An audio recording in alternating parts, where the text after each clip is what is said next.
Hello everyone, welcome to learner Sarathi. तो आज की क्लास में कंटिन्यू करेंगे पार्ट 1 कंप्यूटर नॉलेज की प्रिपरेशन को और बात करेंगे आज एक न्यू टॉपिक की and that is database management system. एक इम्पॉर्टेंट टॉपिक कह सकते हैं इसे। यहाँ से 2 से 3 क्वेश्चंस आ सकते हैं आपके एग्जामिनेशन में। तो समझते हैं क्या होता है डेटाबेस और क्या होता है डेटाबेस मैनेजमेंट सिस्टम। इससे पहले की सभी क्लासेस आपको मिल जाएगी प्लेलिस्ट के अंदर, वहाँ से जाके आप सभी क्लासेस को एक्सेस कर सकते हैं। ठीक है, तो हम तैयारी कर रहे हैं यूपीपीसीएल 2021 के लिए, जिसमें हम एआरओ असिस्टेंट अकाउंटेंट और कैंप असिस्टेंट के लिए प्रिपरेशन कर रहे हैं।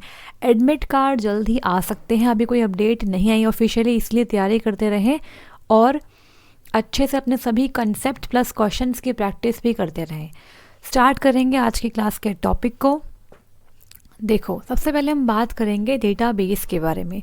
डेटाबेस के बाद ही हम समझ पाएंगे क्या होता है डेटाबेस मैनेजमेंट सिस्टम।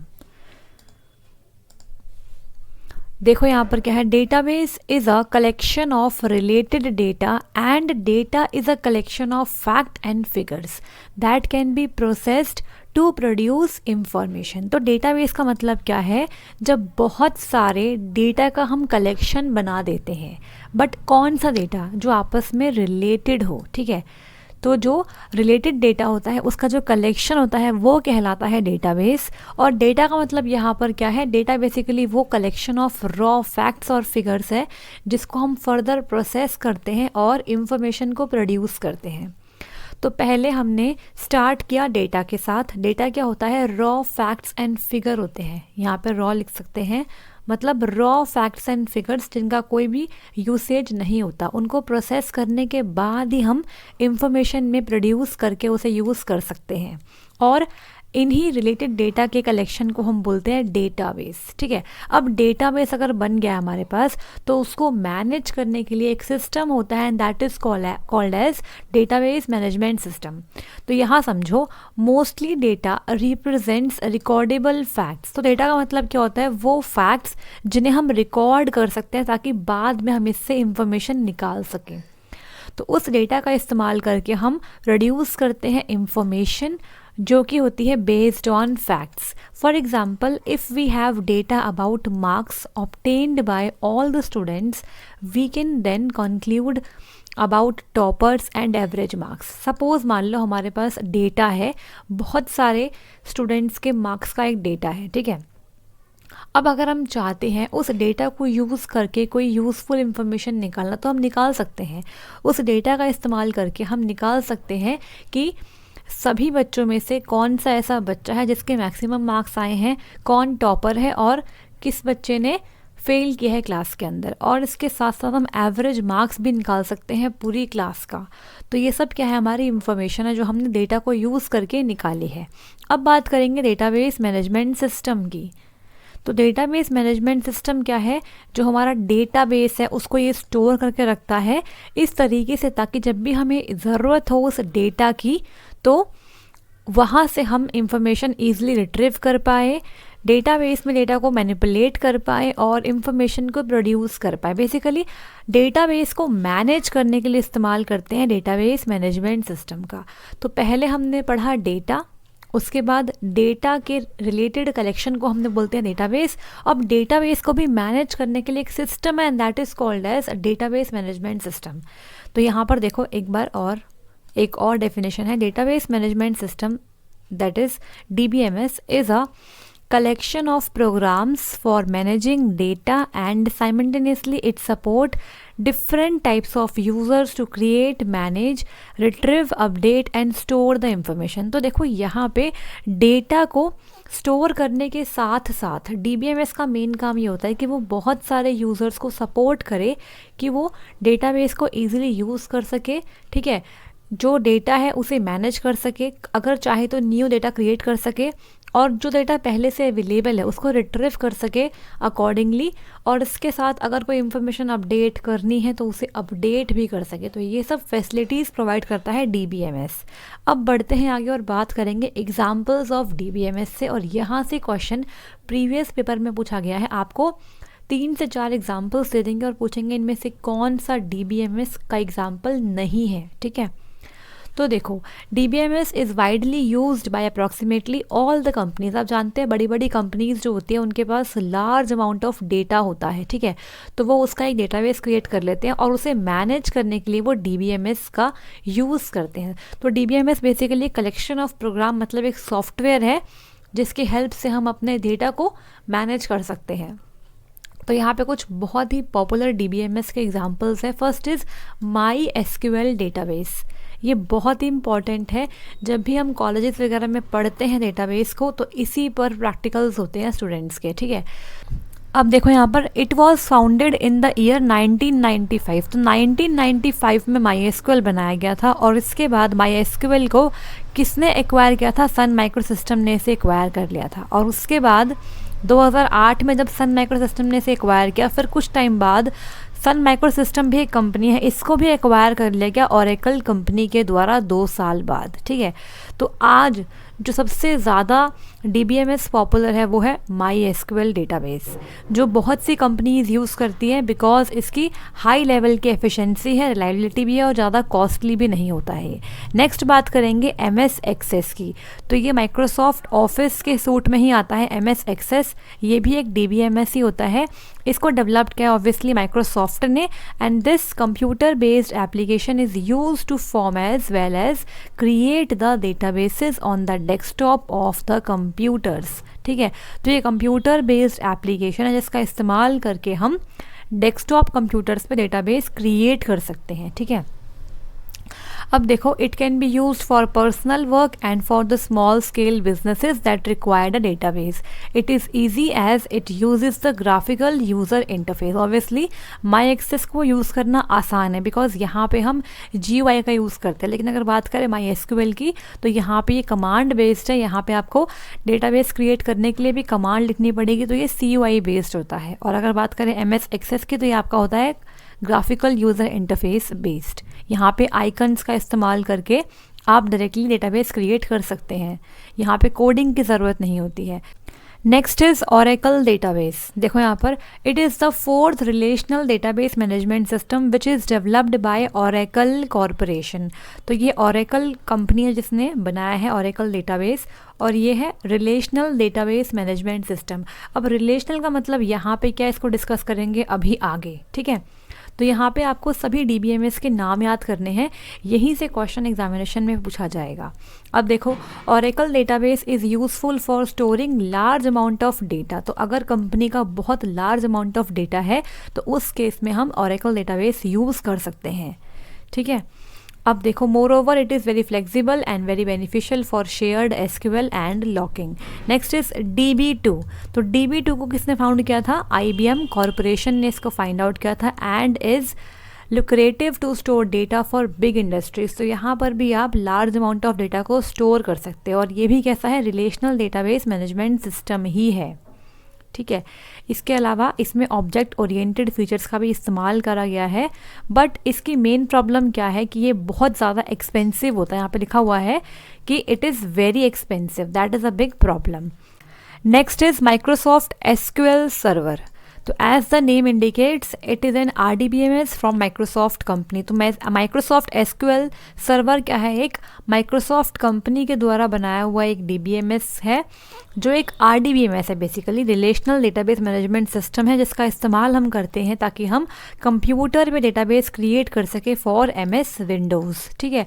तो यहाँ पे आपको इन सब के नाम याद करने हैं, MySQL database, MS access, Oracle database, DB2 and Microsoft SQL server.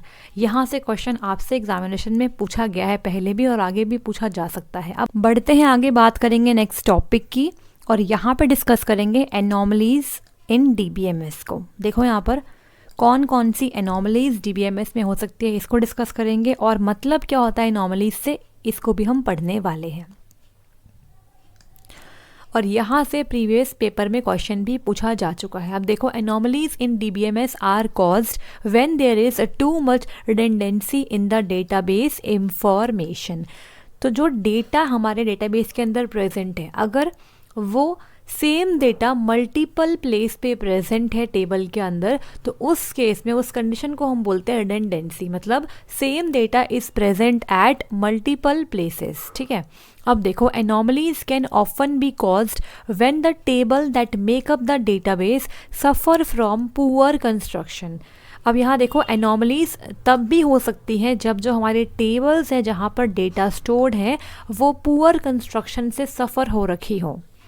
तो कैसे हम इन एनॉमलीज के बैड इफ़ेक्ट्स को कम कर सकते हैं ताकि हमारी जो टेबल है वो ईजिली मैनेज हो सके और कोई भी फर्दर प्रॉब्लम ना आए, तो इसके लिए हम इस्तेमाल करते हैं नॉर्मलाइजेशन का। ठीक है, तो नॉर्मलाइजेशन एक प्रोसेस है जिसका इस्तेमाल करके हम एनॉमलीज का जो इफ़ेक्ट है, नेगेटिव जो इफ़ेक्ट्स होते हैं इसके, उसे हम रिड्यूस कर सकते हैं।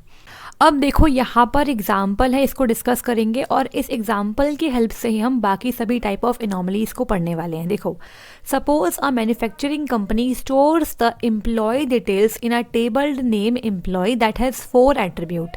तो यहाँ पर एक टेबल है, इसका नाम क्या है, एम्प्लॉय है। इस टेबल के अंदर क्या है, 4 एट्रीब्यूट्स हैं। कौन कौन से एट्रीब्यूट्स हैं, एम्प्लॉय की ID, employee name, employee address और एम्प्लॉय डिपार्टमेंट। तो यहाँ पे 4 अलग अलग कॉलम्स हैं। ठीक है, और इससे हम एट्रीब्यूट्स भी कहते हैं। अब यहाँ पे मल्टीपल एम्प्लॉयज़ का डेटा स्टोर्ड है। अब इस एग्जाम्पल की हेल्प से मैं आपको टाइप ऑफ एनॉमलीज एक्सप्लेन करने वाली हूँ। ठीक है, अब देखो यहाँ पर समझते हैं, ये जो टेबल है ये नॉर्मलाइज्ड नहीं है और यहाँ पे एनॉमलीज है। कैसे, मैं आपको बताती हूँ। देखो यहाँ पर देखो, अगर वो जो टेबल है ये नॉर्मलाइज नहीं है तो कौन कौन सी प्रॉब्लम आ सकती है पहले ये समझते हैं। अब यहाँ पर हम पढ़ेंगे सबसे पहले टाइप ऑफ एनॉमलीज के बारे में। तो ये है हमारी अपडेट एनॉमली। देखो, in the above table we have 2 rows for employee Rick as he belongs to 2 departments of the company. अब इस टेबल में दिक्कत कहाँ कहाँ आ सकती है, इसे हम बोलेंगे बैड कंस्ट्रक्शन या फिर पुअर कंस्ट्रक्शन ऑफ टेबल, और यहीं पर एनॉमली क्रिएट हो गई है। तो अब कैसे पता करें कि यहाँ पर एनॉमली है। देखो, आप देख पा रहे हो कि यहाँ पर एम्प्लॉय जो रिक है उसके लिए 2 रोज है क्योंकि वो 2 डिपार्टमेंट ऑफ कंपनी से बिलोंग करता है। कैसे, देखो यहाँ पर जो रिक है ये एक एम्प्लॉय है, इस एम्प्लॉय के लिए यहाँ पर 2 रोज है क्योंकि ये 2 डिपार्टमेंट से बिलोंग करता है। तो देखो यहाँ पर एम्प्लॉय आईडी 101, एम्प्लॉय आईडी 101, रिक रिक, दिल्ली दिल्ली, और यहाँ पे इस डिपार्टमेंट की आईडी क्या है, D0001 और इसकी क्या है, D0002। अब देखो, if we want to update the address of Rick, अगर मान लो हमें रिक का एड्रेस अपडेट करना है तो जो एम्प्लॉय रिक है उसका एड्रेस क्या है, दिल्ली है। तो दोनों ही डिपार्टमेंट के अंदर एड्रेस दिल्ली लिखा हुआ है। बट मान लो रिक अगर दिल्ली से कोलकाता शिफ्ट हो जाता है तो हमें क्या करना पड़ेगा, दोनों डिपार्टमेंट के लिए इसका एड्रेस अपडेट करना पड़ेगा। बट अगर मान लो मैं 2 रोज़ में अपडेट ना करके सिर्फ एक ही रो में अपडेट कर देती हूँ एड्रेस, यहाँ देखो, if somehow the correct address gets updated in 1 department but not in the other as per the database, Rick would be having 2 different addresses. मान लो अगर गलती से ऐसा हुआ कि सिर्फ एक ही रो अपडेट हुई और दूसरी नहीं हो पाई, तो उस केस में क्या हो जाएगा कि यहाँ पर इनकंसिस्टेंसी आ जाएगी क्योंकि रिक के लिए यहाँ पर 2 एड्रेस हो गए हैं, दिल्ली भी और कोलकाता भी। तो इस केस में जो डेटा है वो करेक्ट नहीं हो पाएगा और इनकंसिस्टेंसी यहाँ पर हो जाएगी, तो which is not correct and lead to inconsistent data. तो इसे हम बोलते हैं क्या, अपडेट एनॉमली, मतलब डेटा अपडेट करते वक्त यहाँ पे एनॉमली हो गई। एनॉमली का मतलब यहाँ पे क्या हुआ कि एक ऐसी प्रॉब्लम हो गई जिससे हमारा जो डेटा है वो इनकंसिस्टेंट हो रहा है। अब मान लो अगर किसी भी यूज़र को रिक का एड्रेस चाहिए तो वहाँ पर समझ नहीं आएगा कि कौन सा एड्रेस करेक्ट है, कोलकाता या फिर दिल्ली, तो इसने हमारे डेटाबेस को इनकंसिस्टेंट स्टेट में डाल दिया। इसे हम बोलेंगे अपडेट एनॉमली, मतलब अपडेट करते वक्त हमारा जो डेटाबेस है वो इनकंसिस्टेंट हो गया है।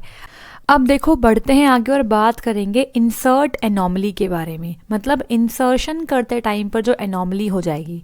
Suppose a new employee joins the company, मान लीजिए कोई न्यू एम्प्लॉय ने कंपनी को ज्वाइन किया, हु इज़ अंडर ट्रेनिंग, जो अभी ट्रेनिंग कर रहा है, and currently not assigned to any department, ठीक है, जो अभी ट्रेनिंग कर रहा है और उससे कोई डिपार्टमेंट अभी असाइन नहीं हुआ है, then we would not be able to insert the data into the table.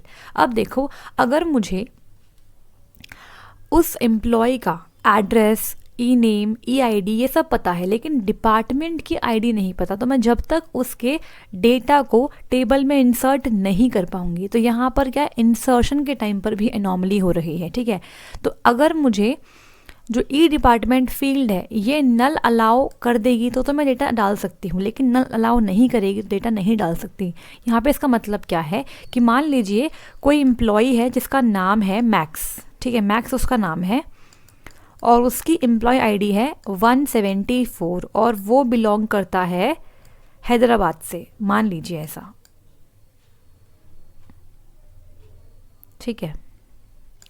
तो मैं इस डेटा को इस टेबल में इंसर्ट नहीं कर पाऊंगी, बिकॉज यहाँ पे जो डिपार्टमेंट है इसकी आईडी मुझे नहीं पता अभी तक। अगर ई डिपार्टमेंट की फील्ड नल, मतलब नल को अलाउ करती है, अगर मैं एम्प्टी छोड़ दूँ इस वाले एट्रीब्यूट की वैल्यू, तो मैं इस डेटा को डाल सकती हूँ, लेकिन अगर ई डिपार्टमेंट नल अलाउ नहीं करेगा तो मैं इस एंट्री को यहाँ पर नहीं डाल सकती। मतलब यहाँ पे एक एट्रीब्यूट की वैल्यू की वजह से मैं डेटा को इंसर्ट नहीं कर पाई, इसका मतलब होता है इंसर्शन एनॉमली, ठीक है। तो अब बढ़ते हैं आगे और बात करेंगे लास्ट टाइप ऑफ एनॉमली के बारे में, जो है डिलीट एनॉमली। देखो यहाँ पर डिलीट एनॉमली का मतलब क्या है, मतलब डिलीट करते टाइम जब हम डेटाबेस को इनकंसिस्टेंट स्टेट में ले आते हैं उसे हम बोलते हैं delete anomaly. Suppose if at a point of time the company closes the department D890, then deleting the rows that are having a department as D890 would also delete the information of employee Maggie since she is assigned only to this department। अब देखो, अगर मान लो company ने decide किया है कि वो department ID D890 को बंद करना चाहते हैं, तो उस केस में हमें इस डिपार्टमेंट से रिलेटेड सभी रोज को डिलीट करना पड़ेगा, ठीक है। देखो यहाँ पर अगर जो ये D890 डिपार्टमेंट है इसे हम चाहते हैं क्लोज करना, अगर इसे हम यहाँ से हटा देंगे तो जो मैगी एम्प्लॉय है हमारी, उसका जो डेटा है कि उसकी एम्प्लॉय आईडी क्या है और उसका एड्रेस क्या है वो भी यहाँ से हट जाएगा। तो इस केस में इस वाले डिपार्टमेंट के डेटा को हटाने की वजह से इस एम्प्लॉय का डेटा भी लॉस हो जा रहा है। तो ये सब क्या होती है, आपकी एनॉमलीज होती है। यहाँ पे डिलीशन के टाइम पर क्या हो रहा है, एनॉमलीज हो रही है। तो इन सभी एनॉमलीज को ओवरकम करने के लिए हम क्या करते हैं, हम डिकम्पोज करते हैं टेबल को, मतलब हम टेबल को अलग अलग फर्दर टेबल्स में डिवाइड कर देते हैं और फिर डेटा को नॉर्मलाइज कर देते हैं। तो डिकम्पोज का मतलब क्या होता है, एक टेबल ना बना के हम 2 से 3 टेबल बनाते हैं अकॉर्डिंग टू द रिक्वायरमेंट और उसके बाद डेटा को नॉर्मलाइज कर देते हैं। तो देखो, so by the normalization concept you can learn how we remove these anomalies from the table. तो हमारे पास बहुत सारी नॉर्मलाइजेशन की फॉर्म्स होती हैं जिन्हें हम बोलते हैं नॉर्मल फॉर्म्स, जो आपके सिलेबस में नहीं आएगी, बट हम जब DBMS पढ़ते हैं तो इन फॉर्म्स को ज़रूर डिस्कस करते हैं जिसका इस्तेमाल करके हम एनॉमलीज को हटाते हैं। तो इसमें होती है 1NF मतलब first normal form, second NF second normal form, 3NF third normal form, इसके बाद होती है BCNF boys code normal form, और इसके बाद होता है 4NF और 5NF भी अवेलेबल होती है। तो ये सब नॉर्मल फॉर्म्स हमारे सिलेबस में नहीं है, बट ये सब आपको मैंने बता दिए हैं कि अगर आपसे पूछते हैं कि कितने टाइप की नॉर्मल फॉर्म होती है तो ये सब different type of normal forms हैं। अब बढ़ते हैं आगे और बात करेंगे DBMS में डेटा मॉडल्स के बारे में, ठीक है। यहाँ से हमारा जो मेन कंसेप्ट है वो स्टार्ट हो गया है DBMS का। तो डेटा मॉडल्स क्या होता है पहले ये समझो। डेटा मॉडल्स ये डिफाइन करते हैं कि डेटाबेस के अंदर जो डेटा स्टोर है उसका लॉजिकल स्ट्रक्चर क्या होने वाला है। Data models are fundamental entities to introduce the abstraction in our DBMS। अब यहाँ पे एब्स्ट्रैक्शन का मतलब क्या होता है, कि किस तरीके से हम डेटा को मैनेज करें कि between the levels data hide हो सके लेवल बाय लेवल, ठीक है। Data models define how data is connected to each other and how they are processed and stored inside the system. तो डेटा मॉडल्स ये explain करते हैं कि जो डेटा है वो डेटाबेस के अंदर किस तरीके से आपस में कनेक्टेड है और कैसे प्रोसेस होने के बाद वो अंदर स्टोर हो रखा है। The very first data model could be flat data models where all the data used are to be kept in the same plane. तो सबसे पहले जो डेटा मॉडल बनाया गया था वो था फ्लैट डेटा मॉडल्स, ठीक है।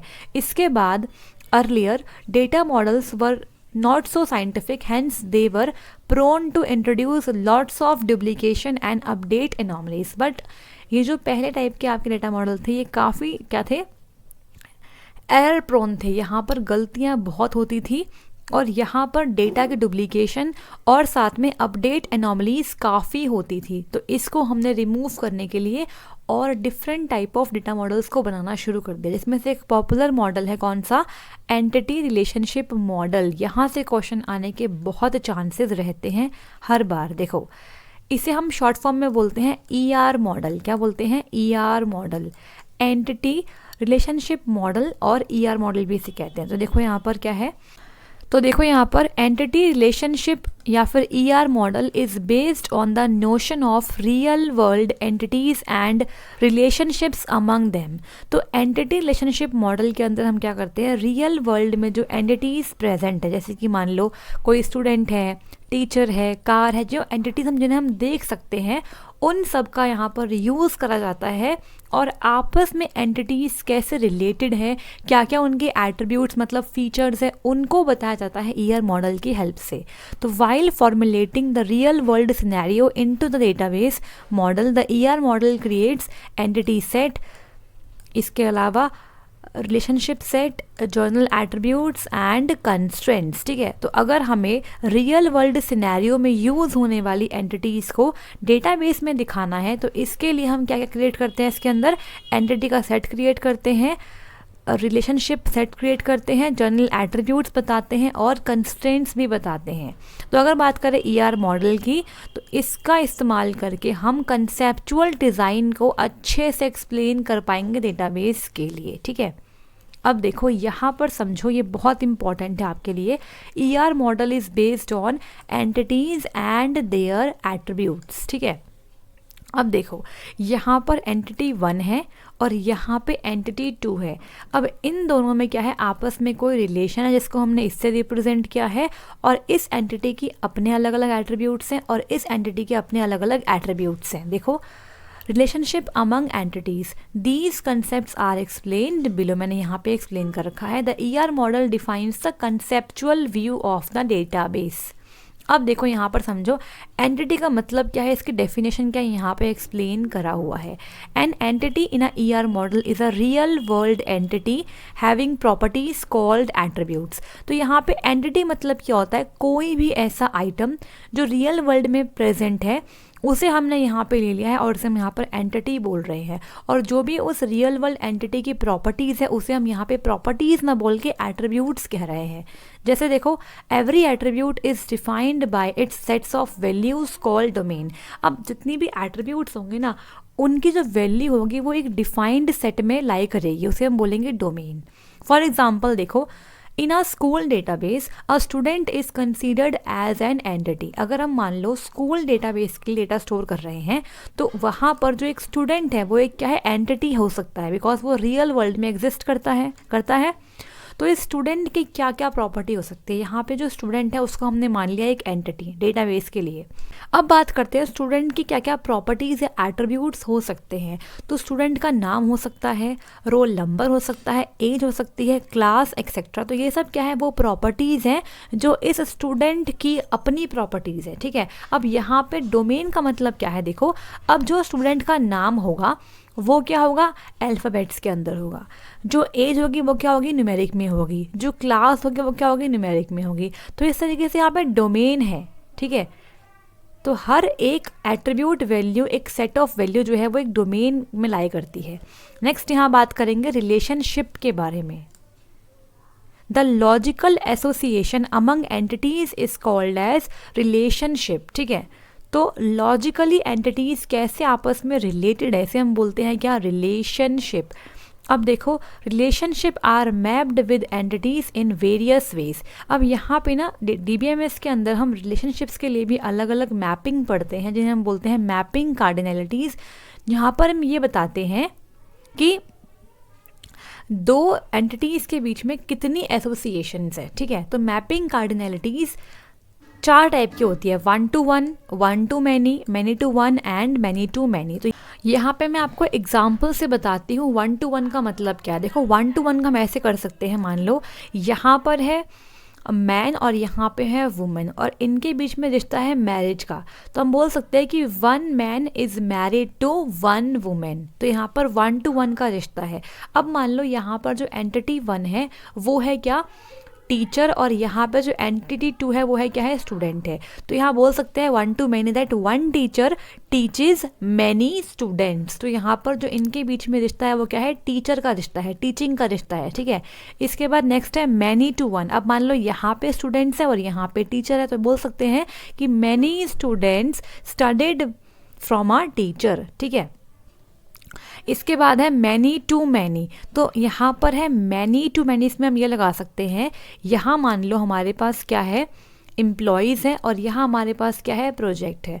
तो many employees are engaged with many projects कह सकते हैं, और इसका उल्टा भी कह सकते हैं कि many projects are assigned to many employees. ठीक है, तो इस तरीके से एग्जाम्पल होते हैं और 4 टाइप की मैपिंग कार्डिनलिटीज़ होती है। इनके बारे में डिटेल में पढ़ना आपके लिए इतना इंपॉर्टेंट नहीं है, तो इसको आप इतना ही समझ लीजिए। अब देखो बढ़ेंगे आगे और बात करेंगे रिलेशनल मॉडल के बारे में। अभी हमने डिस्कस किया ईआर मॉडल, अभी हम बात कर रहे हैं रिलेशनल मॉडल की। ईआर मॉडल को मैं एक बार फिर से पढ़ाऊंगी डिटेल के अंदर, बट अभी कुछ देर बाद। देखो यहाँ पर रिलेशनल मॉडल डिस्कस करते हैं। सबसे इम्पॉर्टेंट डेटा मॉडल जो है वो है रिलेशनल मॉडल। अभी तक हम बात कर रहे हैं टेबल्स के अंदर डेटा को स्टोर करने का, तो टेबल का जो कंसेप्ट है ना वो आपका रिलेशनल डेटाबेस का ही कंसेप्ट है। देखो the most popular data model in DBMS is relational model. तो डेटाबेस मैनेजमेंट सिस्टम में सबसे ज़्यादा यूज़ होने वाला जो मॉडल है डेटा का वो कौन सा है, रिलेशनल मॉडल। और ये सबसे ज़्यादा साइंटिफिक है अगर बात करें किसी भी अदर मॉडल की। तो अब देखो यहाँ पे क्या होता है, this model is based on first order predicate logic and defines a table as a n-ary relation. ठीक है, तो यहाँ पर हम डेटा को स्टोर करते हैं टेबल की फॉर्म में। अब यहाँ पे कुछ ऐसी टर्म्स हैं जहाँ से क्वेश्चंस पूछे जाते हैं। देखो the main highlights of this model are, यहाँ पे हम टेबल को टेबल ना बोल के क्या बोलते हैं, रिलेशन बोलते हैं। इसको आप याद रख लो कि इसे टेबल ना बोल के रिलेशन कहेंगे। ठीक है, मतलब डेटा को हम रिलेशन में स्टोर करते हैं। रिलेशंस कैन बी नॉर्मलाइज्ड, मतलब टेबल्स को हम नॉर्मलाइज कर सकते हैं। इसका मतलब क्या है कि हम यहाँ पे नॉर्मलाइजेशन लगा के उन्हें एनॉमलीज से बचा सकते हैं और एक अच्छे प्रॉपर फॉर्म में ला सकते हैं। In normalized relations values saved are atomic values. ठीक है, तो नॉर्मलाइज जो रिलेशन होते हैं उसमें जो अलग अलग एट्रीब्यूट्स हैं इनकी जो वैल्यू होती है वो क्या होती है, एटॉमिक वैल्यूज़ होती हैं। ठीक है, इसके अलावा जो रोज़ होती है टेबल की, आप जानते हैं टेबल कैसे बनता है, रोज़ और कॉलम के कॉम्बिनेशन से बनता है। तो टेबल में होता क्या है, ये मान लो टेबल है आपकी, टेबल में ये सब क्या है आपकी रोज़ हैं और ये सब क्या है आपके कॉलम्स है। तो यहाँ पे रो को रो नहीं बोलते और कॉलम को कॉलम नहीं बोलते हैं। ठीक है, तो रोज़ को हम बोलते हैं क्या, टपल बोलते हैं। देखो यहाँ पर मान लीजिए ये एक रो है 1104 SID वाली, तो इसे हम टपल कहेंगे। याद कर लेना कि रो को बोलते हैं क्या, टपल, और कॉलम्स को हम क्या बोलते हैं, कॉलम को हम बोलते हैं एट्रीब्यूट्स। इसको भी याद कर लो। ठीक है, तो यहाँ पे कुछ टर्मिनोलॉजीज आपको याद करनी पड़ेगी। देखो each row in a relation contains a unique value. तो यहाँ पे आप देख रहे हो हर एक जो रो है उसकी एक यूनिक वैल्यू है, कोई भी रो किसी भी रो से सेम नहीं है। ठीक है, each column in a relation contains values from a same domain. देखो यहाँ पे जो भी आपके कॉलम है अलग अलग, उस हर एक कॉलम के अंदर जो वैल्यूज़ है वो एक सेम डोमेन से है। जैसे बात करें SID की, तो यहाँ पे SID में सभी नंबर्स का यूज़ किया गया है, तो सारे नंबर्स ही हैं। बात करें एस नेम की, तो यहाँ पे सिर्फ और सिर्फ अल्फ़ाबेट्स का यूज़ किया गया है और कुछ भी यूज़ नहीं किया गया है। तो यहाँ पर सभी जो वैल्यूज़ हैं वो एक ही डोमेन से ली गई हैं, ठीक है। अब देखो हमने यहाँ पर रिलेशनल मॉडल को डिस्कस किया और यहाँ पे हम डिस्कस कर चुके हैं ईआर मॉडल को। अभी ईआर मॉडल में और डिस्कशन करेंगे, बट यहाँ पे एक बात समझ लीजिए कि ईआर मॉडल को बनाने के लिए हमें हर एक चीज़ को रिप्रेजेंट करने के लिए सिंबल्स का इस्तेमाल करना पड़ता है। तो एंटिटीज़ को देखो हम कैसे रिप्रेजेंट करते हैं। एंटिटीज़ को रिप्रेजेंट करने के लिए हम यहाँ पर देख पा रहे हो आप, हमने यहाँ पर रेक्टेंगल का यूज़ किया है। तो एंटिटीज़ को हम रिप्रेजेंट करेंगे रेक्टेंगल के साथ, इसको आप याद रखना, ठीक है। यहाँ से आपसे पूछेंगे कि कौन से सिंबल से हम एंटिटी को रिप्रेजेंट करेंगे। सिमिलरली रिलेशन को दिखाने के लिए हम यूज़ करते हैं डायमंड सिंबल का, ठीक है। और बाकी एट्रीब्यूट्स अभी हम आगे पढ़ने वाले हैं। देखो अब हम पढ़ते हैं एट्रीब्यूट्स को डिटेल के अंदर। यहाँ पे डिस्कस करते हैं एट्रीब्यूट्स क्या होते हैं। देखो एट्रीब्यूट्स को हम पढ़ने वाले हैं। तो जो एंटिटीज़ होती है ना, उनकी प्रॉपर्टीज़ जो होती है उन्हें ही हम क्या बोलते हैं, एट्रीब्यूट्स कहते हैं ईआर मॉडल के अंदर। तो all the attributes have values, और हर एक एट्रीब्यूट की अपनी अपनी वैल्यू होती है। फॉर एग्जांपल मान लो अगर एक स्टूडेंट की एंटिटी हमने मानी है तो उसके पास नेम होगा, क्लास होगी, एज होगी एट्रीब्यूट्स के तौर पे। अब देयर एग्जिस्ट अ डोमेन और range of values that can be assigned to attributes. तो ये सब हम पहले ही पढ़ चुके हैं। देखो यहाँ पे लिखा हुआ है कि जो भी एट्रीब्यूट्स हैं उनकी जो वैल्यू होगी ना, वो एक सर्टेन रेंज या फिर डोमेन में से ही होगी। अगर बात करें स्टूडेंट की नेम की, तो वो न्यूमेरिक तो नहीं हो सकता किसी का भी नाम कि भाई 1 2 3 4 नाम है इसका, नहीं, इट इज़ नॉट पॉसिबल। तो यहाँ पे डोमेन क्या है कि स्टूडेंट का नाम जो है वो अल्फ़ाबेटिक होगा, ना कि न्यूमेरिक वैल्यू कंटेन करेगा। सिमिलरली अगर स्टूडेंट की एज की बात करें तो वो नेगेटिव नंबर नहीं हो सकता। A student age can not be a negative etcetera. तो ये सब क्या होती है, डोमेन होती है और रेंज ऑफ वैल्यू होती है जो हर एक एट्रीब्यूट्स के लिए अवेलेबल रहती है। अब देखो यहाँ पे एट्रीब्यूट्स को रिप्रेजेंट करने के लिए हम इस्तेमाल करते हैं एलिप्स का। तो every ellipse represents one attribute, ठीक है। तो यहाँ पे एट्रीब्यूट को रिप्रेजेंट करने के लिए हम एलिप्स का इस्तेमाल करते हैं। इसे ओवल ना बोल के हम एलिप्स कहते हैं। और जो ये एट्रीब्यूट्स हैं ये डायरेक्टली कनेक्टेड होते हैं किससे, एंटिटी से। जो एंटिटी हम रिप्रेजेंट करते हैं रेक्टेंगल से। तो यहाँ पर एक स्टूडेंट एंटिटी है, रेक्टेंगल से रिप्रेजेंट करा हुआ है। इसके 3 अलग अलग एट्रीब्यूट्स हैं, नेम, बर्थ डेट और रोल नंबर। तो इनको हमने एलिप्स में रख दिया है। तो हर एक एलिप्स जो है वो एक एट्रीब्यूट को यहाँ पर दिखा रहा है। अब देखो यहाँ पर एट्रीब्यूट्स भी अलग अलग टाइप के होते हैं, इसको डिस्कस करते हैं। यहाँ पर देखो पहले बात करेंगे सिंपल एट्रीब्यूट के बारे में। Simple attribute are atomic values which can not be divided further. तो यहाँ पर हम बात करेंगे उन एट्रीब्यूट्स की जो सिंपल है, जिसमें सिर्फ एक वैल्यू आती है, एटॉमिक वैल्यू, जिन्हें हम फर्दर डिवाइड नहीं कर सकते। जैसे कि मान लो स्टूडेंट का फ़ोन नंबर, ये भी एक एट्रीब्यूट है। तो यहाँ पर हम डाल सकते हैं इसे, एक एट्रीब्यूट बना लेते हैं यहाँ पर कि स्टूडेंट का फ़ोन नंबर। तो एस फ़ोन नंबर। तो यहाँ पर आप जानते हैं कि जो फ़ोन नंबर होता है वो होता है 10 डिजिट का। तो इसकी एक ही वैल्यू होगी, एटॉमिक वैल्यू, ठीक है। तो यहाँ पर जिन एट्रीब्यूट्स को हम फर्दर डिवाइड नहीं करेंगे उन्हें हम बोलते हैं क्या, सिंपल एट्रीब्यूट्स। और ये एटॉमिक मतलब एक ही वैल्यू कैरी करेंगे। अब देखो नेक्स्ट क्या है, यहाँ पर बात करेंगे कंपोजिट एट्रीब्यूट्स के बारे में।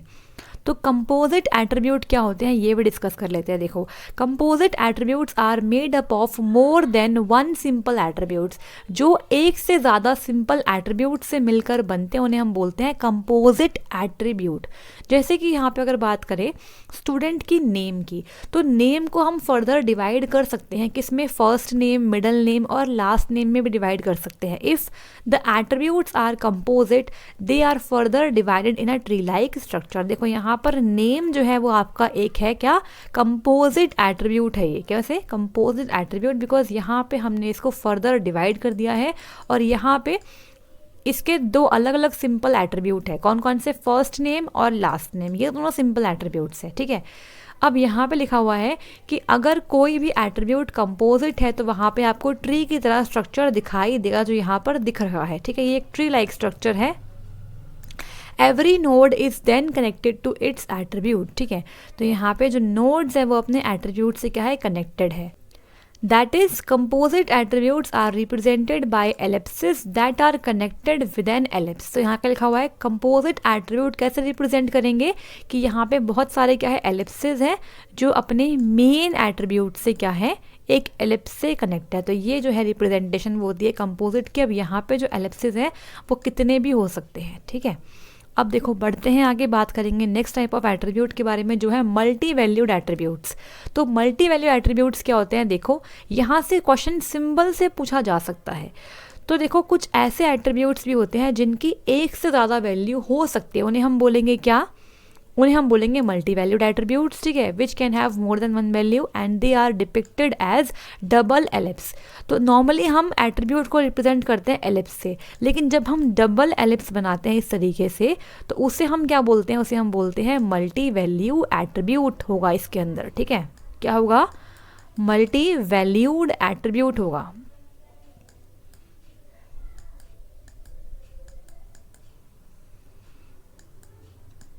मल्टी वैल्यू एट्रीब्यूट्स में contain more than one value. For example देखो एक जो पर्सन है, मान लो एक पर्सन एंटिटी है, यहाँ पर एक पर्सन के पास क्या क्या हो सकता है, एक पर्सन के पास एक से ज़्यादा फ़ोन नंबर हो सकते हैं, ईमेल एड्रेस हो सकते हैं, है ना, और उसके एड्रेस भी एक से ज़्यादा हो सकते हैं। तो ये सब जो है ये आपके क्या है मल्टी वैल्यू एट्रीब्यूट्स है। अब देखो यहाँ पे जो फ़ोन नंबर है, मान लीजिए इस बच्चे के पास 2 फ़ोन नंबर है, तो यहाँ पर वो जो फ़ोन नंबर है वो कहलाएगा एक मल्टी वैल्यू एट्रीब्यूट, ठीक है। और यहाँ पर आप सोचेंगे कि मैम यहाँ पे भी फ़ोन नंबर पढ़ा था हमने, तो मान लो यहाँ पर हम उसे एक एटॉमिक वैल्यू दे रहे हैं, ठीक है। तो बेसिकली यहाँ पे आप मान लीजिए एटॉमिक वैल्यू, या फिर आप इसका एग्जांपल ना लेके इसे आप रोल नंबर मान लो। रोल नंबर तो एक बच्चे का एक ही होता है ना, तो यहाँ पर ये सिंपल एट्रीब्यूट का एग्जाम्पल आप मान सकते हो, ठीक है। बढ़ते हैं आगे, बात करेंगे डिराइव्ड एट्रीब्यूट्स के बारे में। अब डिराइव एट्रीब्यूट्स क्या होते हैं और कैसे रिप्रेजेंट करते हैं इसको देखो।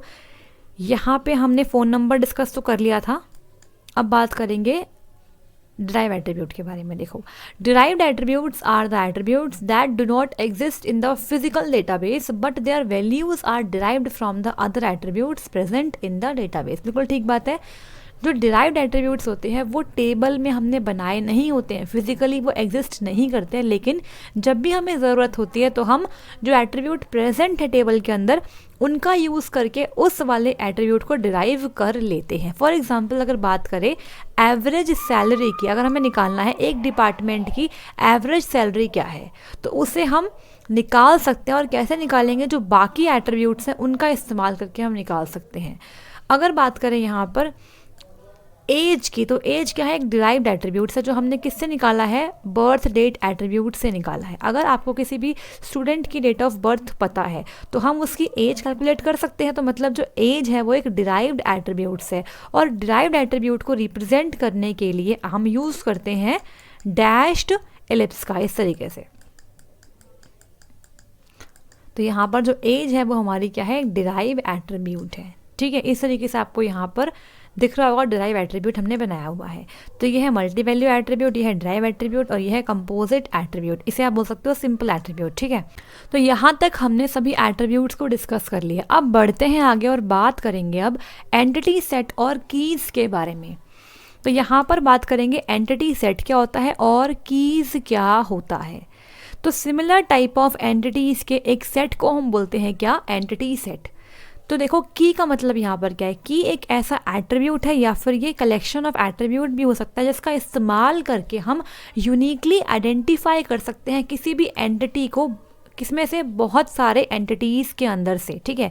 तो अगर हमें एक एंटिटी सेट के अंदर से एक पर्टिकुलर एंटिटी को यूनिकली आइडेंटिफाई करना है तो इसके लिए इस्तेमाल करेंगे की का। अब की क्या क्या हो सकते हैं, देखो यहाँ पे रोल नंबर हम एक की मान सकते हैं स्टूडेंट के लिए, बिकॉज इस रोल नंबर के हेल्प से हम स्टूडेंट को यूनिकली आइडेंटिफाई कर सकते हैं। तो यहाँ पर बहुत सारे टाइप ऑफ कीज़ गिवन है जो हम यूज़ करते हैं DBMS के अंदर, जहाँ से क्वेश्चन आपके एग्जाम में आता है। तो पहले बात करेंगे सुपर की के बारे में। A set of attributes one और more that collectively identifies a entity in an entity set. तो अब देखो हम यहाँ पे कीज़ को समझने के लिए टेबल का यूज़ करते हैं, जहाँ से आपको और अच्छे से क्लियर हो जाएगा। तो यहाँ पे एक टेबल थी, देखो ये टेबल है, यहाँ पे समझते हैं अगर मान लो मुझे यहाँ पर एलेक्स को आइडेंटिफाई करना है, एक स्टूडेंट नेम है एलेक्स, इसको मुझे आइडेंटिफाई करना है, तो क्या मैं उसके नाम से उसे आइडेंटिफाई कर सकती हूँ? नहीं कर सकती। मे बी यहाँ पे कोई और बच्चा है जिसका नाम एलेक्स है, ठीक है, उसकी एज भी मान लो 14 है, उसकी जो क्लास है वो भी 9th है और सेक्शन भी ए है। तो यहाँ पे अगर मैं नाम से आइडेंटिफाई करूँगी किसी भी बच्चे को, तो यहाँ पे 2 बच्चे हो सकते हैं सेम नाम के। तो इस केस में मैं किस एट्रीब्यूट का इस्तेमाल करूँगी एलेक्स को आइडेंटिफाई करने के लिए? तो मैं यहाँ पे इस्तेमाल कर सकती हूँ स्टूडेंट की आईडी, मतलब मान लो रोल नंबर है ये, तो रोल नंबर जो होगा वो हर एक बच्चे का यूनिक होगा, है ना, होगा ना। तो इस केस में हम यूज़ कर सकते हैं रोल नंबर को एज अ की, जिसका इस्तेमाल करके हम उसे यूनिकली आइडेंटिफाई कर सकते हैं। अब सुपर की का मतलब ये होता है कि या तो आप एक एट्रीब्यूट की हेल्प से ही यूनिकली आइडेंटिफाई कर लो, या फिर आप एक एट्रीब्यूट के साथ एक और एट्रीब्यूट के कॉम्बिनेशन के साथ भी यूनिकली आइडेंटिफाई कर सकते हो किसी भी एंटिटी को, ठीक है। अब यहाँ पे नेक्स्ट क्या है, कैंडिडेट की। तो कैंडिडेट की क्या होती है, देखो, मिनिमल सुपर की इज कॉल्ड एज कैंडिडेट की। जो सुपर की होगा और उस सुपर की का सबसे मिनिमल सेट जो होगा उसे हम बोलेंगे कैंडिडेट की। अ एंटिटी सेट में हैव मोर देन 1 कैंडिडेट की। तो एक एंटिटी सेट में एक से ज़्यादा कैंडिडेट की भी हो सकती है। अब देखो नेक्स्ट बढ़ते हैं आगे और बात करेंगे प्राइमरी की के बारे में, जो बहुत इंपॉर्टेंट है, स्टार मार्क कर लो, यहाँ से क्वेश्चन अक्सर बन जाता है। और ये सबसे इंपॉर्टेंट टाइप ऑफ की होती है, प्राइमरी की और फॉरेन की, दोनों ही इंपॉर्टेंट है, ठीक है। अब देखो, अब primary key is one of the candidate keys chosen by the database designer to uniquely identify the entity set. बिल्कुल ठीक बात है, प्राइमरी की भी हमारी कैंडिडेट की ही होती है। मान लो इलेक्शन हो रहा है, इलेक्शन में बहुत सारे कैंडिडेट्स खड़े हुए हैं, तो उन कैंडिडेट्स में से जीतने वाला कैंडिडेट तो एक ही होगा ना केवल, तो उसे हम यहाँ बोल रहे हैं प्राइमरी की, ठीक है।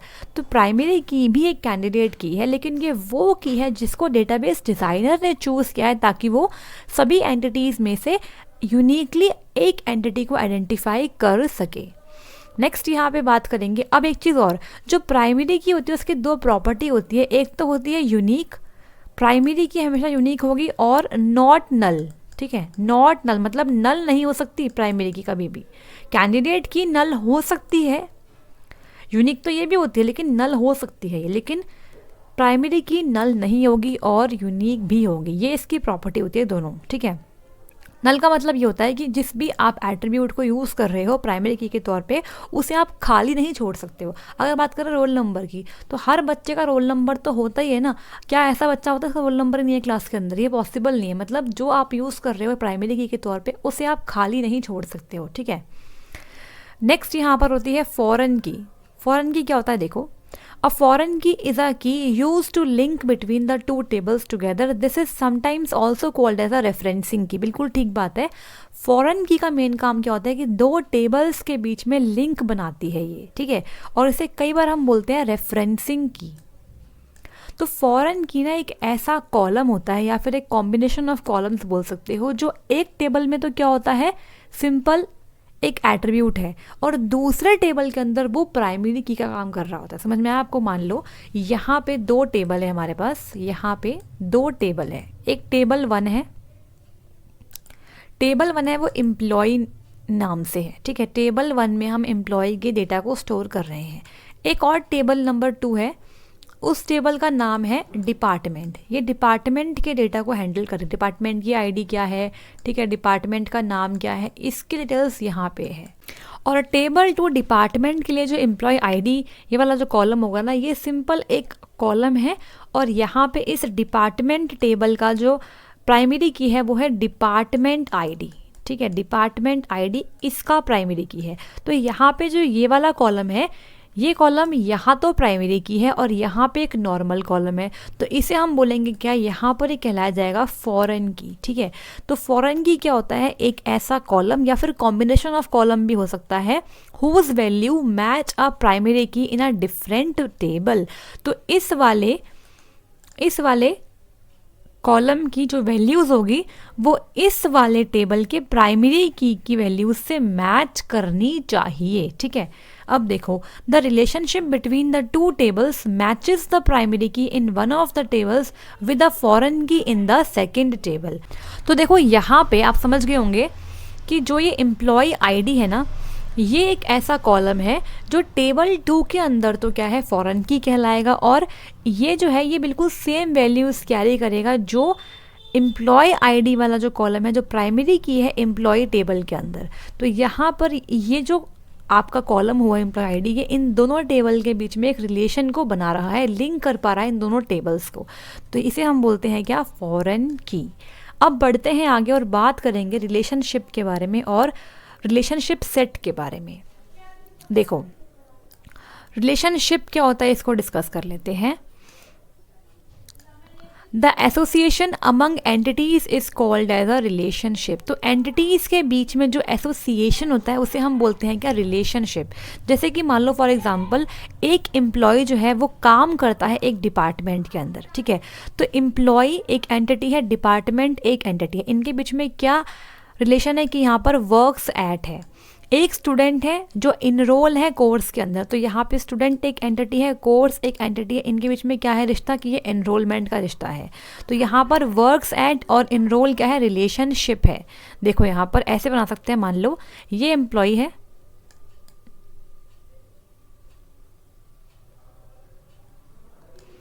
और ये हमारे पास क्या है, डिपार्टमेंट है। हमने यहाँ पे एंटिटीज को बनाया है रेक्टेंगल से, और इन दोनों के बीच में रिलेशन क्या है कि एम्प्लॉय वर्क्स एट, एम्प्लॉय कहाँ काम करता है, एम्प्लॉय काम करता है डिपार्टमेंट के अंदर। तो ये इन दोनों के बीच में क्या है, रिलेशनशिप या फिर एसोसिएशन है। ऐसे ही हम बना सकते हैं यहाँ पर स्टूडेंट और कोर्स और बीच में इनरोल्स, ठीक है।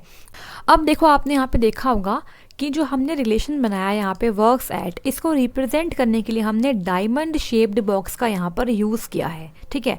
और जो भी रिलेशनशिप है इसका जो नाम होता है ये हम इस डायमंड बॉक्स के अंदर यहाँ पे लिख देते हैं, ठीक है। All the entities rectangles participating in a relationship are connected it by the line. तो लाइन के थ्रू हमने इसको यहाँ पर कनेक्ट कर दिया एंटिटीज़ को रिलेशनशिप के साथ, ठीक है। अब बात करेंगे रिलेशनशिप सेट के बारे में। तो अगर एक सेम टाइप ऑफ रिलेशंस का सेट बना दिया जाए तो उसे हम क्या बोलेंगे, रिलेशनशिप सेट कहेंगे। तो a set of relationship of similar type it is called as relationship set. Like entities a relationship too can have attributes. तो जैसे एंटिटीज़ के पास क्या होते हैं, एट्रीब्यूट्स होते हैं, ऐसे ही रिलेशनशिप के पास भी एट्रीब्यूट्स हो सकते हैं। तो उन एट्रीब्यूट्स को हम क्या बोलेंगे, उन्हें हम बोलेंगे डिस्क्रिप्टिव एट्रीब्यूट्स। याद रख लेना कि जो एट्रीब्यूट्स होते हैं रिलेशनशिप के उसे हम क्या बोलते हैं, डिस्क्रिप्टिव एट्रीब्यूट्स कहते हैं। तो अगर अभी तक आपको DBMS की क्लास पसंद आ रही है तो लाइक कर दीजिए और सभी के साथ शेयर भी कर दीजिए ताकि सभी को इसका फ़ायदा हो सके, ठीक है। तो मैंने DBMS के नोट्स बहुत ही शॉर्ट में बनाया ताकि आपको पढ़ने में आसानी हो, और जितने आपके एग्जामिनेशन में आने वाला है उतना ही हमने पढ़ना है, ठीक है। अब देखो यहाँ बात करेंगे डिग्री ऑफ रिलेशनशिप के बारे में। यहाँ से भी क्वेश्चन आ सकता है। देखो the number of participating entities in a relationship defines the degree of the relationship. तो किसी भी रिलेशनशिप के अंदर कितनी एंटिटीज पार्टिसिपेट कर रही हैं उसे हम क्या बोलेंगे, डिग्री ऑफ द रिलेशनशिप। जैसे मान लो ये हमारे पास वर्क्स एट एक रिलेशनशिप है, इसमें दो एंटिटीज़ है, पहली एंटिटीज़ ये है, दूसरी एंटिटी ये है। तो इस रिलेशनशिप की कितनी डिग्री हो गई, 2 डिग्री हो गई। डिग्री कितनी हो गई यहाँ पर, 2 डिग्री हो गई, ठीक है। इस तरीके से हम डिग्री को निकाल लेते हैं। तो अगर 2 डिग्री होगी किसी भी रिलेशनशिप की तो उसे हम बोलेंगे बाइनरी।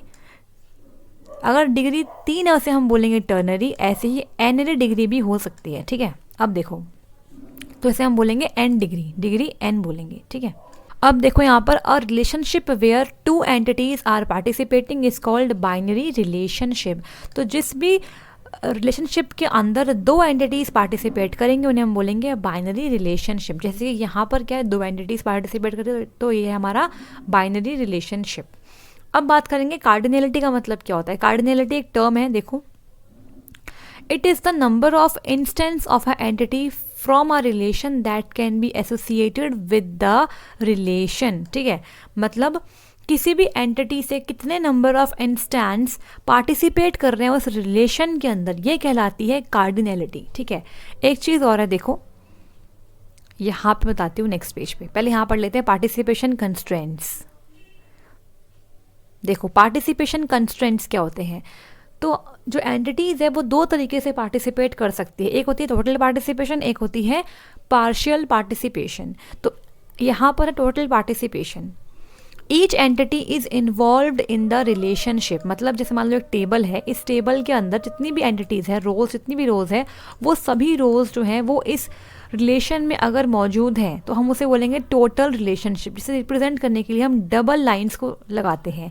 और अगर सारी एंटिटीज़ जो टेबल के अंदर मौजूद हैं वो रिलेशनशिप में इन्वॉल्व नहीं है तो उस केस में हम सिंगल लाइन लगाते हैं, तो उसे हम बोलते हैं पार्शियल पार्टिसिपेशन। ठीक है, इतना आप याद रखना, यही आपके लिए इंपॉर्टेंट है। Double line for total participation मतलब इस एंटिटी सेट के सभी एंटिटीज़ जो है वो इसके अंदर क्या है, इन्वॉल्व है।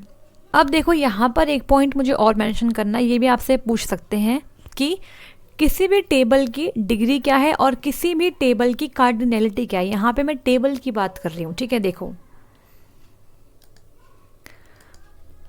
डिग्री ऑफ अ रिलेशन या फिर डिग्री ऑफ अ टेबल का मतलब क्या होता है, the total number of attributes which are in the relation is called as the degree of the relation.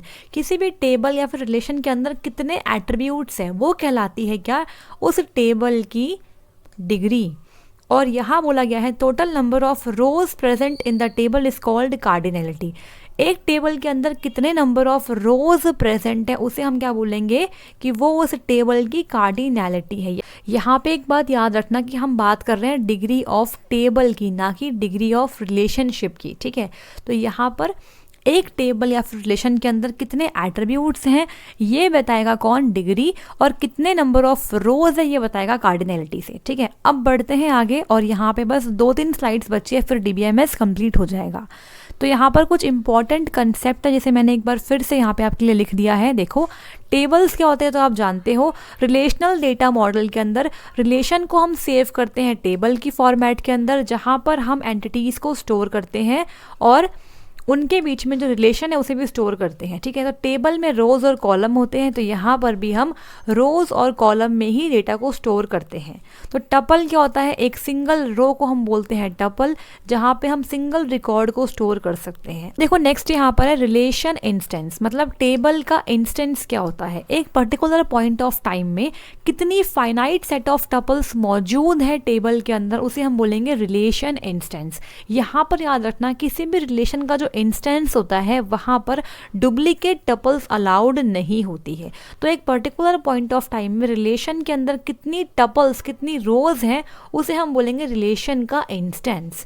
Next देखो यहाँ पर टर्म है रिलेशन का स्कीमा। क्या होता है, स्कीमा का मतलब बेसिकली क्या होता है, स्ट्रक्चर क्या होगा, स्ट्रक्चर ऑफ रिलेशन। ठीक है, क्या स्ट्रक्चर होगा हमारे रिलेशन का, मतलब जो हमारा टेबल है उसका नाम क्या होगा, जो रिलेशन है मतलब उसका नाम क्या होगा, बेसिकली सेम मतलब है इसका। एट्रीब्यूट्स कौन कौन से होंगे और एट्रीब्यूट्स के नाम क्या क्या होंगे। जो स्ट्रक्चर है जिसके अंदर अभी हमने कोई डेटा नहीं डाला है उस स्ट्रक्चर को हम बोलते हैं रिलेशन स्कीमा। ठीक है, तो यहाँ पर दो बातें अलग अलग हैं। इंस्टेंस का मतलब क्या है, जो हमने रोज़ डाल दिया उसके अंदर वो एक पर्टिकुलर पॉइंट ऑफ टाइम पे कितनी है, क्या डेटा मौजूद है, उसको जब हम चेक करते हैं उसे हम बोलते हैं रिलेशन का इंस्टेंस। और जब हम रिलेशन बनाने से पहले जब डिसाइड करते हैं कि कौन कौन से एट्रीब्यूट्स होंगे, टेबल का नाम क्या होगा, तो इसे हम बोलते हैं स्कीमा। अब है रिलेशन का की क्या होगा, आप जानते हैं कि ईच रो हैज़ वन और मोर एट्रीब्यूट्स नोन एज रिलेशन की। ठीक है, तो जो रो होती है उसके पास एक या एक से ज़्यादा एट्रीब्यूट हो सकते हैं, तो उन्हें हम एज अ की यूज़ करते हैं, जिसका इस्तेमाल करके हम टेबल के जो रो हैं उन्हें यूनिकली आइडेंटिफाई कर सकते हैं। नेक्स्ट है एट्रीब्यूट डोमेन। डोमेन आप जानते हैं क्या होता है कि जो हर एक एट्रीब्यूट होता है ना, उसको उसकी जो वैल्यूज़ होती है उनकी एक रेंज ऑफ वैल्यू होती है, मतलब एक प्री डिफाइंड वैल्यू स्कोप होता है जिसमें से हम उसकी वैल्यूज़ को सिलेक्ट करेंगे, तो उसे हम बोलते हैं एट्रीब्यूट का डोमेन। नेक्स्ट यहाँ पर है कंस्ट्रेंट्स। तो हर एक रिलेशन में क्या होते हैं, कंस्ट्रेंट होते हैं, जिसकी वजह से हम एक वैलिड रिलेशन बना सकते हैं। तो these conditions are called relational integrity constraints. ठीक है, तो इन सभी कंडीशंस को हम क्या बोलते हैं, रिलेशनल इंटीग्रिटी कंस्ट्रेंट्स कहते हैं। और 3 टाइप के ये होते हैं, कौन कौन से, की constraint, domain constraint and referential integrity constraint. तो कंस्ट्रेंट बेसिकली क्या करते हैं, एक वैलिड रिलेशन बनाते हैं। तो ये आपके एग्जाम में इतना कुछ नहीं आएगा यहाँ से, बट ये जान लीजिए कंस्ट्रेंट्स क्या होते हैं, वो कंडीशंस होती हैं जिनको इम्प्लाई करके हम रिलेशन को वैलिड बना सकते हैं। अब मान लीजिए एग्जाम्पल के लिए एक कंस्ट्रेंट है नॉट नल, तो हम किसी भी टेबल के अंदर एक पर्टिकुलर कॉलम में लगा सकते हैं नॉट नल का कंस्ट्रेंट। इसका मतलब क्या हो गया है कि उस कॉलम के अंदर हम नल नहीं डाल सकते हैं, ठीक है, उसकी वैल्यू को हम खाली नहीं छोड़ सकते हैं। तो वहाँ पर हमें कुछ ना कुछ डालना ही पड़ेगा। अगर उसकी वैल्यू मौजूद नहीं है तो आप उस एंट्री को नहीं कर सकते हो। ये सब कंस्ट्रेंट होती है, ठीक है। बढ़ेंगे आगे और बात करेंगे डीबीएमएस के लास्ट टॉपिक के बारे में, जो है एसक्यूएल। यहाँ से भी क्वेश्चन पूछा गया है आपके एग्जामिनेशन के अंदर। तो एसक्यूएल क्या है, देखो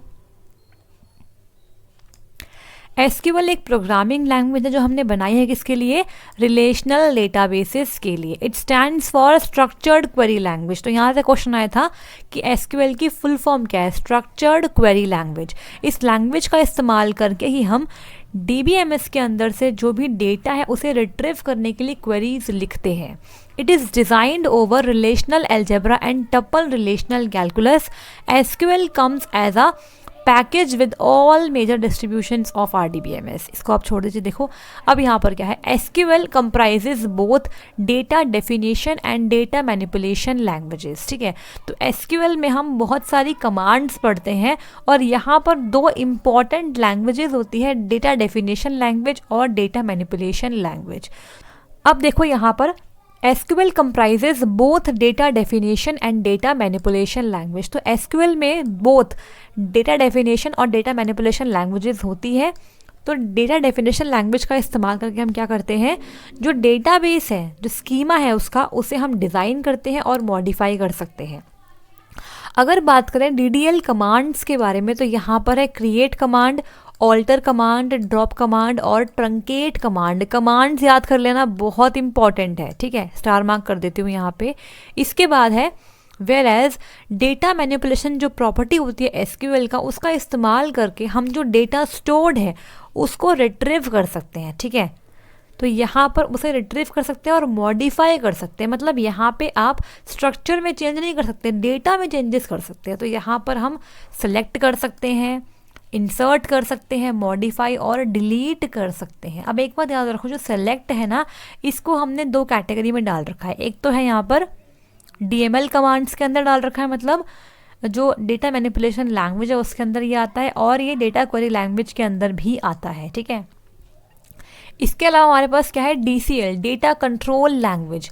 तो DCL का इस्तेमाल करके हम डेटा को कंट्रोल करते हैं। मतलब DCL जो कमांड्स होती है ना, उसका यूज़ करके हम डेटाबेस यूज़र को अथॉरिटी प्रोवाइड करते हैं कि क्या वो डेटा के साथ कुछ कर सकता है या फिर नहीं। तो यहाँ पर हम ग्रांट और रिवोक कर सकते हैं राइट्स को, ठीक है।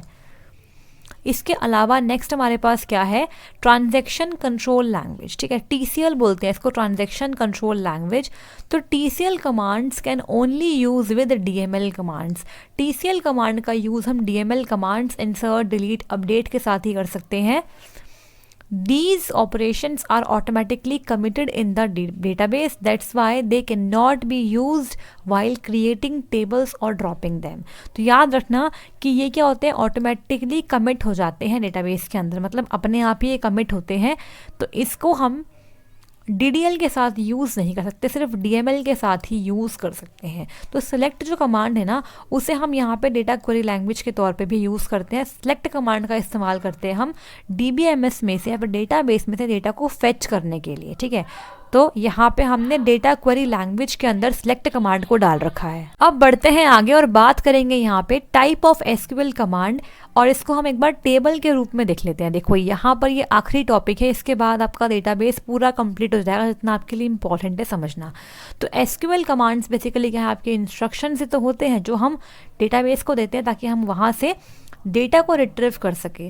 तो it is use to communicate with the database. It is also use to perform specific task, functions and queries of the data. अब देखो SQL can perform various task. तो SQL का यूज़ करके हम वेरियस टास्क कर सकते हैं। कौन कौन से, टेबल क्रिएट करना, डेटा को ऐड करना, डेटा को डिलीट करना, ड्रॉप करना टेबल को, मॉडिफाई करना टेबल को, और परमिशन को सेट करना यूजर्स के लिए। अब 5 टाइप ऑफ कमांड होती है एसक्यूएल कमांड के अंदर, DDL commands, DML commands, DCL commands, TCL command and DQL command. तो इन कमांड्स के एग्जाम्पल्स कौन कौन से, इनको याद कर लो, ठीक है। तो यहाँ पर DDL कमांड्स के अंदर होता है क्रिएट, ड्रॉप, ऑल्टर और ट्रंकेट। DML कमांड्स के अंदर होता है क्या, इंसर्ट, अपडेट और डिलीट, ठीक है। DCL कमांड के अंदर होता है ग्रांट और रिवोक। TCL कमांड के अंदर होता है कमिट, रोल बैक और सेव पॉइंट। और DQL कमांड्स के अंदर क्या होता है, सिलेक्ट। तो आई होप यहाँ तक आपको सब कुछ समझ में आ गया होगा। इन कमांड्स का आप नाम याद कर लेना, यहाँ से क्वेश्चन बन सकता है, आपसे पूछ लेंगे कि इनमें से कौन सी कमांड DML कमांड नहीं है, तो आपको वहाँ पर बताना होगा, ठीक है। तो आई होप आपको यहाँ तक समझ में आया होगा। देखो जो यहाँ पे मॉडिफाई है ना, ये मॉडिफाई ये इसी के अंदर होता है, ये अपडेट के अंदर ही होता है मॉडिफाई, ठीक है। अब बढ़ते हैं आगे और बात करेंगे प्रीवियस क्लास के क्वेश्चंस के बारे में। तो स्टार्ट करते हैं फर्स्ट क्वेश्चन के साथ। All attribute combinations inside a relation that serves as a primary key are. देखो यहाँ पे क्या लिखा हुआ है, एक रिलेशन के अंतर्गत वह सभी एट्रीब्यूट कॉम्बिनेशन जो प्राइमरी की कुंजी के समान सेवा प्रदान करते हैं डैश होते हैं, तो उन्हें हम बोलते हैं मास्टर की, कैंडिडेट की, यूनिक की या फिर फॉरेन की। तो उन्हें हम क्या बोलते हैं, कैंडिडेट की ही तो बोलते हैं उसे, बिकॉज प्राइमरी की भी क्या होती है, एक कैंडिडेट की ही तो होती है। तो रिलेशन के अंदर जो बाकी एट्रीब्यूट कॉम्बिनेशंस हैं जो प्राइमरी की तरह ही काम करते हैं, उन्हें हम कैंडिडेट की कहते हैं। नेक्स्ट बात करेंगे अगले क्वेश्चन की। In a database another name of tuple is. Database के अंदर टपल को हम क्या कहते हैं, रो कहते हैं, कॉलम कहते हैं, फाइल या फिर टेबल। तो क्या कहते हैं इसे, एक रो को हम एक टपल कहते हैं। इसके बाद नेक्स्ट क्या है, anomalies are avoided by splitting the offending relation into multiple relations is known as, ठीक है। तो अगर हमें एनोमलीज को अवॉइड करना है टेबल के अंदर से, तो हम एक ऑफेंडिंग रिलेशन को मल्टीपल रिलेशन में स्प्लिट कर देते हैं। इसे हम क्या बोलते हैं, डिकम्पोजिशन बोलते हैं, बोथ BNC बोलते हैं, एक्यूप्रेशर बोलते हैं या फिर प्री कंपोजिशन बोलते हैं। इसे हम क्या बोलते हैं, डिकम्पोजिशन बोलते हैं। और फिर हम करते हैं नॉर्मलाइजेशन। नेक्स्ट क्या है, which of the following is not an example of DBMS। तो इनमें से कौन सा DBMS का एग्जाम्पल नहीं है, SQL server, MySQL, Microsoft Outlook या फिर माइक्रोसॉफ्ट एक्सेस। होमवर्क क्वेश्चन आप कर लेंगे। Next question is columns of a relation are generally referred to as. तो रिलेशन के कॉलम्स को हम क्या कहते हैं, कपल कहते हैं, डिग्री कहते हैं, टपल्स या फिर एट्रीब्यूट्स। ये भी होमवर्क क्वेश्चन है। नेक्स्ट क्वेश्चन, अ कैंडिडेट की that is not the primary key is known as. ये बहुत अच्छा क्वेश्चन है, ठीक है। देखो आपको बताया था मैंने कि बहुत सारी कैंडिडेट की है, ठीक है। इसमें से मैंने एक को सिलेक्ट कर लिया, मतलब डेटाबेस डिज़ाइनर ने एक को सिलेक्ट कर लिया जिसे हम यूनिकली आइडेंटिफाई करने के लिए इस्तेमाल करेंगे एंटिटीज़ को, ठीक है। अब जो ये बाकी बची हुई जो कीज़ हैं इनको हम क्या बोलेंगे, तो कैंडिडेट की में से जब हम एक की प्राइमरी की ले लेते हैं तो बाकी बची हुई कीज़ क्या कहलाती है, इन्हें हम बोलते हैं ऑल्टरनेट कीज़। क्या बोलते हैं, ऑल्टरनेट कीज़। याद कर लेना, यहाँ से भी पूछा जा सकता है क्वेश्चन। देखो तो इसे मास्टर की नहीं बोलते, ऑल्टरनेट की बोलते, यूनिक की नहीं बोलेंगे, फॉरेन की तो बिल्कुल नहीं बोलेंगे, ठीक है। तो यहाँ पे ऑप्शन नंबर बी बिल्कुल ठीक है। तो कैंडिडेट कीज़ में से जब हम एक प्राइमरी की सिलेक्ट कर लेते हैं तो बाकी बची हुई कीज़ को हम क्या बोलते हैं, ऑल्टरनेट कीज़ कहते हैं। फिर तो अगर आपको आज की क्लास समझ में आई तो लाइक कर दीजिएगा, शेयर कर दीजिए एंड सब्सक्राइब कर लीजिए लर्नर सारथी चैनल को। और अगर आपको PDF लेनी है तो टेलीग्राम को ज्वाइन कर लो। PDF में 1 से 2 दिन के अंदर अपडेट कर देती हूँ टेलीग्राम पे। और लास्ट चैप्टर जो हमारा था नेटवर्किंग, उसकी PDF मैंने अपडेट कर दी है, वहाँ से आप ले सकते हैं, ठीक है। इसके बाद हम स्टार्ट करेंगे माइक्रोसॉफ्ट ऑफिस को, और फिर मैं आपके साथ .NET और C# के लिए भी कुछ लेके आऊँगी एंड देन पाइथन को भी हम डिस्कस करेंगे, और उसके बाद हमारा पूरा सिलेबस कंप्लीट हो जाएगा, ठीक है जी। तो मिलते हैं नेक्स्ट क्लास के अंदर, और जो DBMS से रिलेटेड और भी क्वेश्चंस होंगे वो हम आगे कवर कर लेंगे जब हम अपने और प्रैक्टिस सेशंस लेके आएंगे। Till then thank you so much, मिलते हैं नेक्स्ट क्लास के अंदर।